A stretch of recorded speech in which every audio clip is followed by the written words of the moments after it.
Sikwambii kwamba ni lazima ujitibu genital warts kwa sababu hautopata ujauzito ukiwa na hii shida, bali nakwambia tibu genital warts kwa sababu inaweza kupelekea kama ni mwanaume ukapata penile cancer, ukapata saratani ya uume. Na hii ni chanzo kikubwa cha wanaume kukatwa zakari zao. Na kama ni mwanamke inaweza kupelekea ukapata cervical cancer, ukapata saratani ya shingo ya kizazi. Na hiki ni chanzo kikubwa cha wanawake kuondolewa kizazi ili kunusuru ile saratani isishambulie sehemu kubwa ya mwili wako.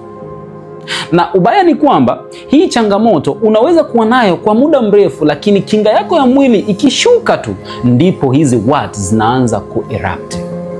Inabidi ujitahidi ku-enhance immunity yako, kinga yako ya mwili. Kwa sababu wengi unakuta wana hii shida, kinga ya mwili ikishuka tu, basi ndipo zile warts zinafanyaje? Zina erupt. Na ukishajigundua kwamba tayari umeshapata HPV, una HPV au una genital warts, punguza kunyandua hovyo.